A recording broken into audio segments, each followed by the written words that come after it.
Well, again, it comes out of the same conversation that you and I were having, and it's.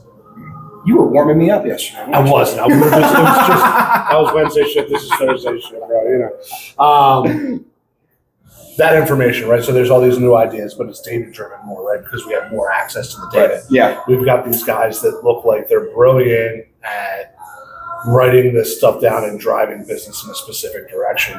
And I was talking with Dan, it's the same as what happened. And it goes back to, again, this generation versus the greatest generation. Right. Coming out of that, you had Carnegie, Hill, Getty, you know what I mean? Those guys succeeded business, wrote it down. People followed it for years. You know what I mean? So we've got it going on again where like people are coming out of a similar situation. They're writing this stuff down and they're doing it again. Right? Yeah. Yeah. It's more data driven this time though. It is more, you were talking about it earlier, like the way that you can enact and target someone's behavior and drive with either information or misinformation, right? And I don't want to go down that rabbit hole, really. But like to get information in front of, like, so if you want someone to consume information that you have, you can get it in front of them immediately. Mm-hmm. I think the key, though, with a lot of people don't understand, is generationally, how do individuals consume their data, consume their content? Yeah. So there's a segment that I know plenty of people that don't watch TV. Oh, yeah. But they watch their phone, the tablet. They consume information that way. YouTube TV. Video, YouTube TV, other different ways. Some are attached to the TV on the wall, the cord. And you've got to know where that demographic is consuming that video, that imagery, and that content, because that's how you get to them. Sure. We do work with a lot of colleges, and 17, 18, 19-year-olds are not, you can't market to them. You can't send them a postcard and try to reach them. You can't even do a radio ad. Who does that? Yeah. Right. So there's different ways to reach these people because now, there's so much available that you can absorb. Well, it's like we were talking about earlier. That's that younger generation of entrepreneurs. They were the ones to be able to turn that over the quickest, whether they knew it or not. Right. I mean, they grew up with it. Now, oh, you know what? Yeah, I'm just going to Google this. I'm going to look at this stream. He did something like that. Let's follow that thread down the rabbit hole. Boom. Next thing you know, you've got a successful stream or, new business to model off of. Right. And that's where I think you're going to see this huge shift in college. I mean, seriously, one of our focuses, if we're going to look long term, is to be able to absorb that workforce that's coming over. I think colleges are in serious trouble right now. The staples are always going to be there. Well, just for the fact that the population of college-age students is at an all-time low. Yeah. Colleges are at an all-time high as far as expense. Mm-hmm. You're seeing, I'd say within 40 miles of here, there's probably 30. Probably closer to 60 or 80 colleges, all competing. Cabrini just folded. I can remember having a conversation with someone who was the athletic director at Rosemont. And she said, we try to field this basketball team and this soccer team and this. I'm like, well, you shouldn't have trouble. She's like, how many people do you think go to our school? I'm like, I don't know, probably 4,000 or 5,000. She goes, 429. Wow. In the whole college. She goes, we have trouble fielding a lacrosse team. We have trouble fielding the soccer team. Wow. And they're in the middle of the main line competing against 20 other universities, Villanova breathing down their neck, looking at them that they want their real estate. And it's difficult. And then the product that you're putting out, it's dated now. One of the funny, saddest things I saw, this was like 20 years ago, I saw an attorney cold call. Wow. I'd like to offer my legal services. Cold calling. So now he's got $500,000 of debt till he's probably 45 or 50 years old. Mm-hmm. Is it value? Should I have just went and started a business? Should I just went to Atlantic City, put it on black? There's a lot of better ways that you could invest that. Sure. Now I hope that the surgeon that eventually does my heart surgery when I'm old. Sure. Went to Penn. Didn't win it on black. wasn't on a football scholarship. Look, no matter what in this system, or ChatGPT, the best are still going to float to the top. Right. They are. I mean, that's just how this whole system in America has been. Well, I think prior to COVID, the generation that existed was just everything was made easy for them. The ninth place trophies, the mentality of the country was I struggled, so my kids, I'm going to make sure So that they don't they've have got to. a better, they're happier, they can, and all we've done really is make it so they're hard for them to do two things at once, hard for them to, get past any obstacle. Whereas these guys, this new group is up, guess what? Their dads were worried about where they were making their money. They couldn't give them an allowance. Yeah. They may have gotten laid off during COVID. They may be home waiting for a check or some sort of subsidy. So they're like, sorry, no allowance this year. Go out and go give them a buck, fly, little bird, make some money. Yeah. Go work and get that new pair of shoes then. And it's adversity, and I think you need it. It has to happen. It's something that we're focusing on with our kids. I mean, they're young. You got to watch them fall. I say my 1-year-old all the time, get up. No one's going to pick you up. I think that's where you saw that transition from the helicopter parents to the lawnmower parents to the snowplow parents, where you push all of it out of the way. And I don't know. I think it's a pendulum. It all is. It's going to come back. I mean, there's no choice when you got both parents working now. Right. I think that portion with the millennials, I mean, that was the last big drive for college. And I think that's what's going to send. I mean, this is also the largest generation to come out from the world. I mean, globally. Like, look at those. No other country had the millennial generation like we did. So now you're going to see that transfer of wealth to come with it. Somebody had to make all those memes. Yeah. Oh, I'll be a professor in mammalogy one day, but it's going to be an online university, I guess. I'm curious to see where it goes, but yeah, the shift is it's already here. I mean, we're in the transition now, 100%. You see it with the young entrepreneurs all the time. Well, sure, and they're going to learn from everybody else. It's data driven, right? So, like, where are you in 5 years? Not to cut you off, but a 5-year plan, not plan, crystal ball. Crystal ball. Securing my position in the company as just networking and brand outreach that way. That I know I'm getting a salary paid for from my company to take care of my family and just enjoy the time with them. There might be something new at that point. I don't know. The relationships keep growing. Yeah. They keep advancing. So you never know. It comes up with the next idea and you go, we'll still be working on this pie. Yes, the 9.2 pounder. 9.2 pounder. But it will be here in this area. I mean, I'm Downtown born and raised. I love it. Right. I love it. There's a reason why I bought my house here for my kids to grow up and made our business here. See, the problem is I was born and raised in Delco. So I don't think there's anything outside of Delco. So to come out here, this is farmland, man. There's a few areas over the last year that I've really only stepped foot in. Like I've driven through a lot of places going from here to there, but got out of the car more than just to pump gas. And there's some amazing areas. I mean, it's really, really cool out here. I love it.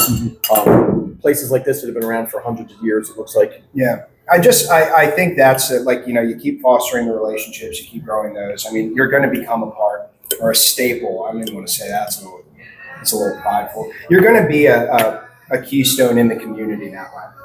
If you're able to make those connections. That's a goal. I think it's a great goal. Because I don't want to put a number behind it with the business.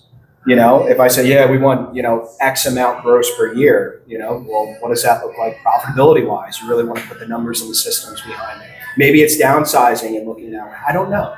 You want everyone to know your name, and whether they know you or not, it's like, Dan's a great guy. Those are the kind of lies you want told about you. People don't even know you, and he's a great guy. Everything I hear is a great guy. Yeah, I mean, who doesn't want that? But can you then use what you've created to help kind of confirm that?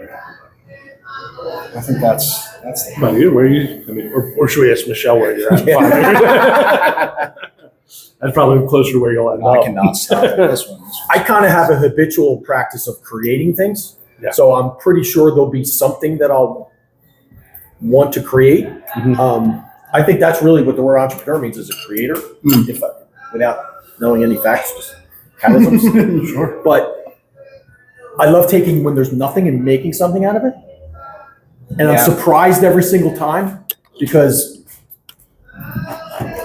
it just, I know when I started, there's no way I'm doing this on my own. And for some reason, I can always find people around me that kind of get in line with the same things that I want, or maybe I'm getting in line with things that they want. I'm not sure how that goes, but we end up building some great things together.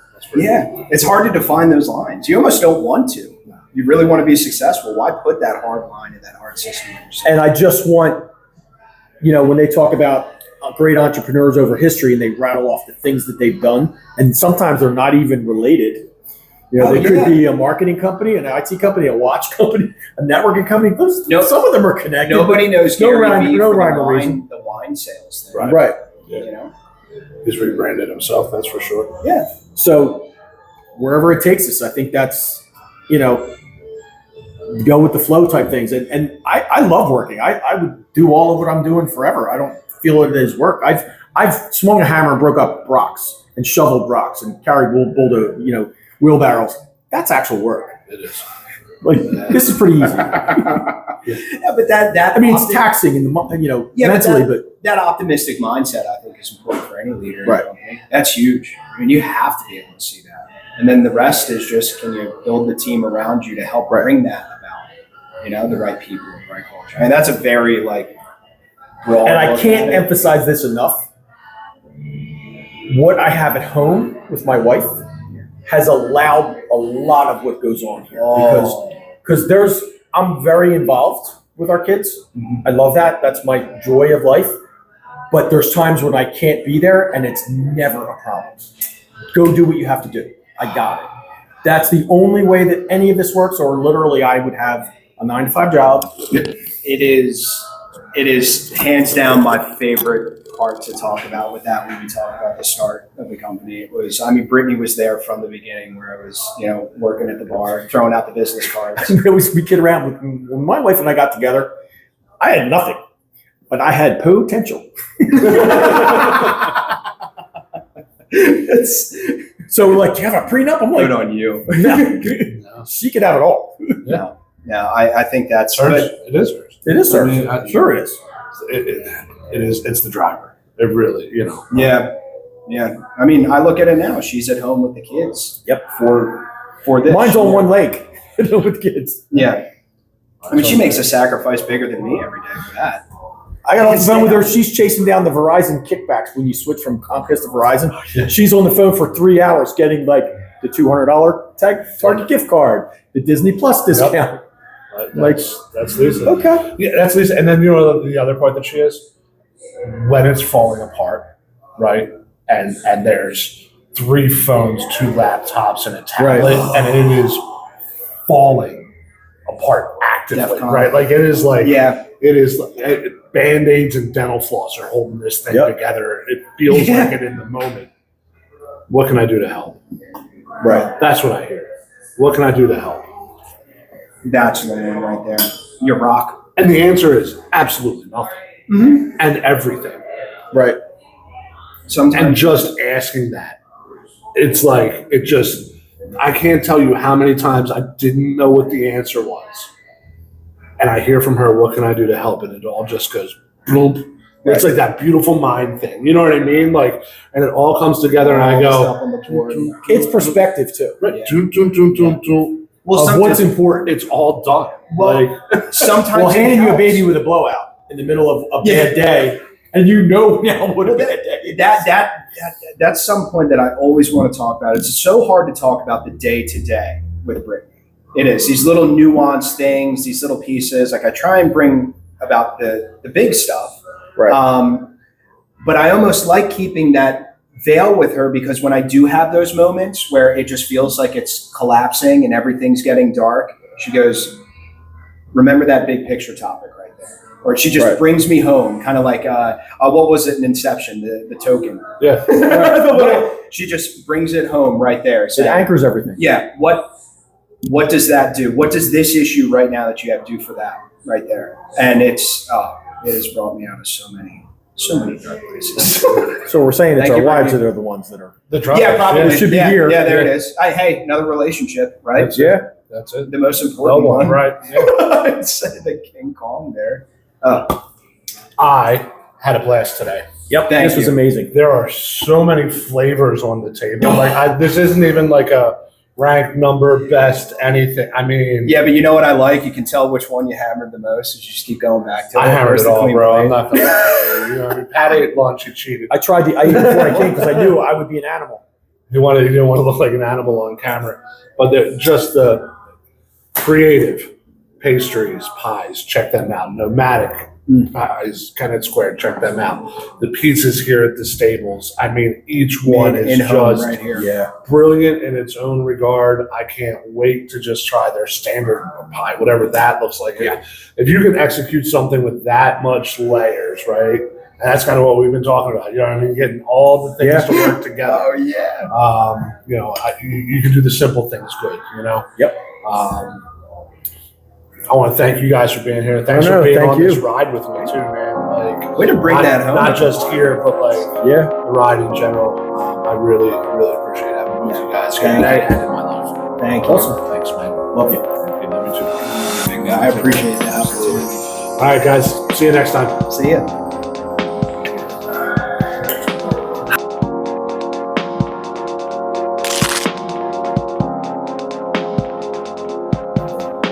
Well, here's something interesting. So years ago, I've had all kinds of hobbies throughout my life. I used to paint furniture. And Dom's mom. You and the furniture.